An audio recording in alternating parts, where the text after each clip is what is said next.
안녕하십니까. 걷는 변호사 조용주 변호사입니다.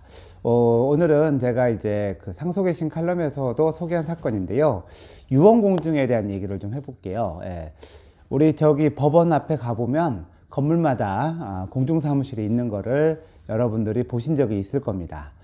그 이제 공중사무실에서 여러 가지 업무를 하는데 그 중에 하나가 유언공증이에요. 우리나라에서는 유언할 수 있는 방법이 법으로 규정되어 있는데 그 중에 하나가 유언공증입니다. 이 사건은 어떤 사건이냐면 남편이 평소에 이제 여동생들하고 좀 친했나 봐. 가장 큰 오빠였는데 여동생들하고 친했던 것 같아요. 그런데 여동생들이 능력이 없다 보니까 오빠한테 의지해서 돈도 받아가고 뭐 이렇게 생활을 했던 것 같은데 다 좋지만 자기가 이제 결혼을 했으면 부인하고 자기 자식한테 먼저 잘해야 되는 거잖아요. 근데 그 부인이나 그 딸한테 잘하지 못하고 그 자기 여동생들한테 너무 잘해서 심지어 여동생들 때문에 빚이 1억 5천까지 질 정도로 가정은 그 소홀히 하고 자기 동생들만 챙겼던 거예요. 근데 이렇게 계속 살다 보니까 이 부인도 화가 나가지고 부인이 이제 남편 상대로 이혼 소송을 했는데 워낙 이분이 사람도 좋고 술을 좋아해서 그런지 이혼 소송하는 도중에 간암에 걸려서 결국은 사망하게 돼요. 이혼 중에 배우자가 사망하면 그거 자체로 이제 이혼이 성립되지 못하고 그냥 끝나버리고 말거든요. 근데 이제 문제는 뭐냐면 그래도 이제 재산이 어느 정도 있었던 것 같은데 가족들, 그러니까 상속인들이 있었을 때 배우자와 딸이 있었을 때는 그 사람들한테 자기 재산을 다 준다라고 이제 얘기를 하고 유언공증을 했어요. 근데 나중에 이제 돌아가시고 나서 재산 정리하면서 그 이제 돌아가신 분의 부동산을 등기 이전하려고 유언공증한 것으로 하려고 했는데 보니까 이제 그 자기 여동생 앞으로 등기가 되어 있는 거예요. 그러면 이제 그 부인 입장에서는 시누이들일 텐데 이 시누이들 앞으로 부동산에 등기가 된 거를 알고 보니까 이 돌아가신 분이 이 그 여동생들한테 또 유언공증을 해준 거예요. 그래서 내 전 재산을 여동생들한테 준다. 이렇게 공증을 해주니까 유언공증이 두 번이 있는 거죠. 예. 그래서 유언공증이 두 번이 있는 사건인데 그러면 유언이라는 것은 언제든지 철회가 가능해요. 그래서 가장 늦게 한 유언만이 효력이 있어요. 그래서 그 시간상으로 봐서는 저기 딸한테 전 재산을 준다는 유언공증보다는 여동생들한테 다 준다는 유언공증이 더 늦게 됐기 때문에 그 유언공증이 효력이 있다면 이 재산은 이제 그 여동생들한테 가게 되는 거죠. 근데 이제 확인해 봤어요. 이분이 이제 간암에 걸려서 코로나 때 이제 병원에 중증 환자들만 있는 간호간병 통합서비스 병실에 있었다고 그러는데 여기에 이제 사람이 들어가려면은 주치의의 승낙도 받아야 되고 그 다음에 간호사들의 또 승낙도 받아야 되고 아무나 들어갈 수 없거든요. 간호사도 함부로 들어갈 수 없는 곳이라고 해요. 여기는 청정지역 같은데. 근데 여기에 이 여동생하고 변호사하고 들어가서 유언공증을 받은 거예요. 그러니까 아니 그거 병원이면 주치의 허가나 간호사의 승낙이나 이런 거 받고 들어가야 되는데 그런 거 없이 무단으로 들어가서 유언공증을 받으면 그게 효력이 있냐, 이게 이제 재판에 다툼이 되고 있는 것 같습니다.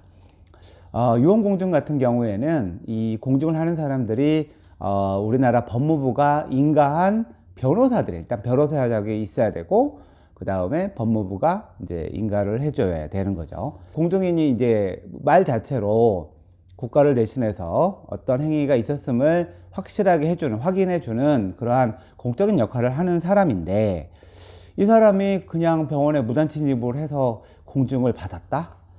뭔가 좀 이상하죠. 예. 제대로 된 유언공증이 되려면 일단은 그 유언자가 자기가 말로 해요. 쓸 수 있다면 뭐 자필증서로 해도 될 텐데 말로 하면 이거를 이제 그 공증인이 받아 적어요. 받아 적고 거기에는 상속하고 이해관계가 없는 2명의 증인이 필요해요.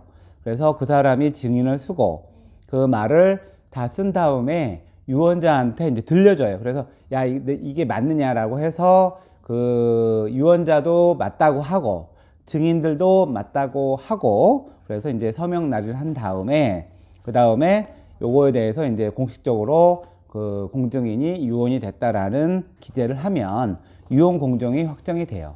근데 유언 공증을 꼭 공증사무실에서 해야 될 필요는 없고, 뭐 집일 수도 있고 병원일 수도 있고 바깥일 수도 있어요. 뭐 유언 공증을 꼭 그 공증사무실에서 하라는 법은 없어요. 없기 때문에 이 병원에서 유언 공증을 하더라도 문제는 없죠. 그리고 이제 허락받지 않고 들어간 거가 이게 뭐 무단 침입이나 주거 침입이 되냐, 이것도 병원들은 사실은 그 어느 정도는 일반인들에게 공개된 장소이기 때문에 이것도 뭐 형법상 범죄가 되기는 좀 어렵다라고 할 수가 있어요.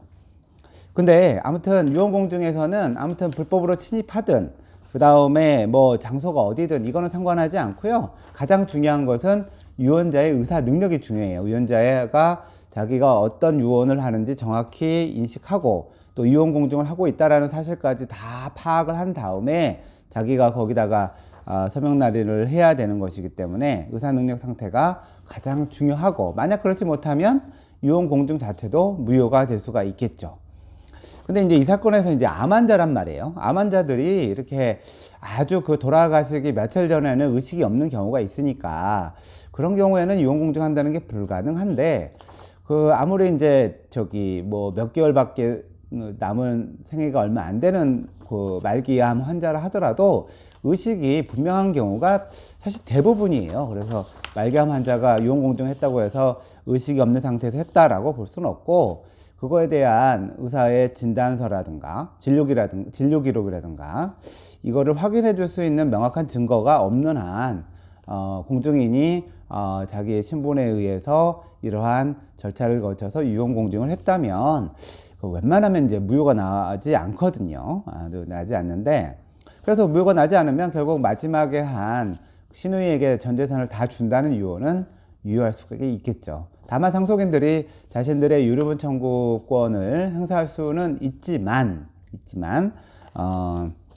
그 부모의 전 재산을 아버지의 전 재산을 딸이 가져가는 건 이제 불가능하게 되겠죠. 그래서 뭐 유언에 대한 문제가 항상 이런 문제들, 특히나 아기를 가진 상속인들에 의해서 주변인에 의해서 오염될 확률이 있기 때문에 국가가 유언을 관리하는 방법에 대해서 많이 논의가 되고 있어요. 그래서 저는 유언도 언제든지 처리할 수 있는 것이기 때문에, 그리고 사후에 상속인 간의 분쟁이 많이 생기고 있기 때문에 국가에서 유언을 관리하는 방법도 도입할 필요가 있는 것이 아닌가라는 생각을 해봅니다. 이 사안에서 결론이 최종적으로 어떻게 될지는 모르겠지만 유언 공증을 통해서 이루어진 것을 무효로 하기가 쉽지 않다는 점에서 어렵지 않을까, 이런 생각이 좀 들기도 합니다. 아무튼 돌아가신 분이 유언 공증 2번 하신 건 잘못하신 것 같네요. 이상 오늘 상속에 관한 재밌는 얘기 들려드렸습니다. 감사합니다.